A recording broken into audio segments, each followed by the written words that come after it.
ay rated PG. Patnubay at gabay ng magulang ay kailangan sa mga batang manonood.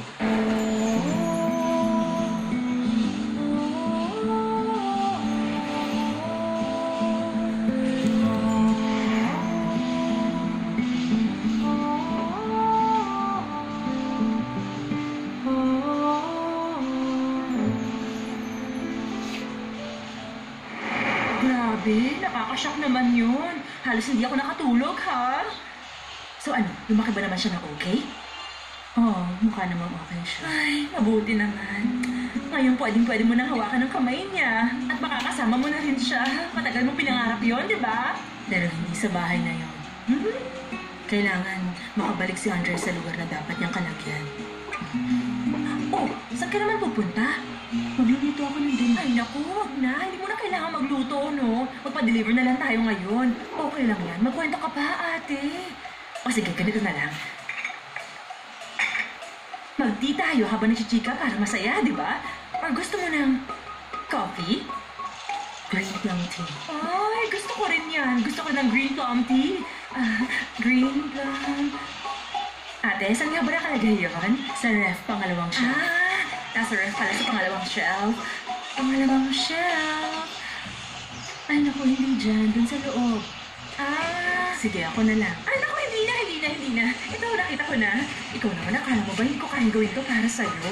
Oh, honey, nandiyan ka na pala. Mabuti naman. Itong si ate, nakita niya lang nawawala niyang anak. Ganun ba? Pasaya po ako para sa inyo. Salamat. Maraming salamat sa inyo. Teka, bakit ikaw ang... Ay, malamig kasi ngayon, ate. Mahirap pumunta sa market na walang sasakyan. May hirapan ka lang. Total free naman siya ngayon, kaya siya nakikiusapan ko mamalengke. Okay lang po yun. Ako naman, nakakahiya naman sa inyo.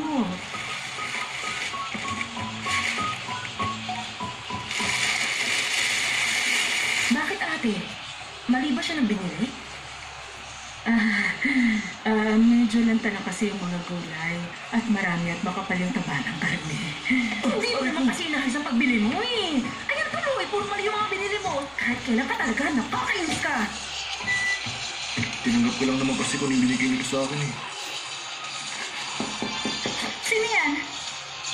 Pwede ba akong pumasok? Opo. Sige po, pasok kayo. Siguro, matagal mo nang alam mo na si Andre ang anak ko. Totoo. Sasabihin ko naman po kay Andre. Mama. Sasabihin niyo ba kay Andre ito? Hindi ko sasabihin. Nalaman ko rin kasi na naging mabuti kang kaibigan sa anak ko at masaya ko ron. Thank you, Micah. At hinihiling ko, huwag kang magbago sa kanya. Opo. Hindi po ako magbabago. Mama. Thank you po. Huwag mo na akong tawagin, Mama. Okay lang talaga ako, Micah. Kung sino ka talaga, yun ang ipakita mo. Magpahinga ka na, ha?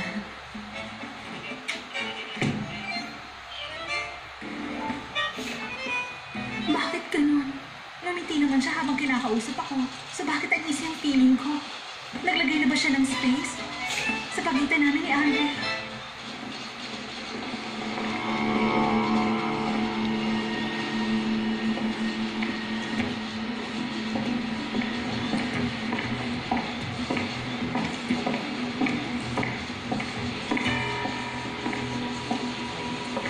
Nasaan si Papa Aaron?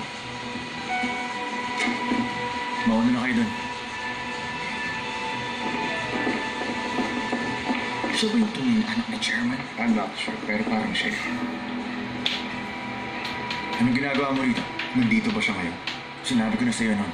Nagbakasyon siya kasama ang friends niya. Talaga? Saan naman? Para makapagpahinga, pumunta sila ng Hawaii. Hawaii. Medyo matagal na siya dito. Alam mo ba, dahil sa pagkain, hindi siya nagtatagal ng ilang weeks abroad kahit na importanteng business trip yun. Andre, ano ba talagang gusto mong palabasin? Na hindi kita pwedeng pagkatiwalaan. Kalimutan mo lang sinabi kong gawin mo ang duty ng isang tunay na anak.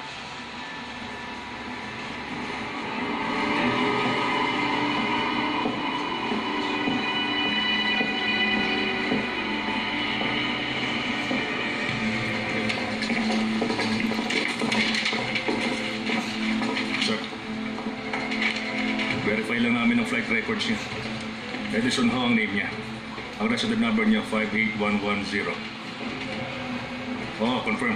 Walang travel records. Hawaii o kung saan man. Hindi siya lumabas ng bansa natin for the past 6 months.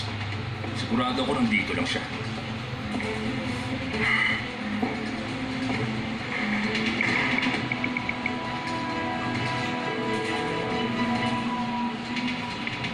Rancho, may nanakawan tayong bahay. Ha? Saan yun? Saan bahay yun? Sandali na nga. Kanino ba ang papasukin natin? Sa papa ko. Ano? Teka, nagbibiro ka ba, Andre? Anong sense nung nanakawan natin ang bahay ng papa mo? Ay, sige na nga. Pwede tayong makakuha ng mga ebidensya laban kay Melanie Camp. Pero nakakatakot pa rin ang Melanie na yun, Andre. Paano kung mahuli tayo at tayo naman ang patay niya? Hello?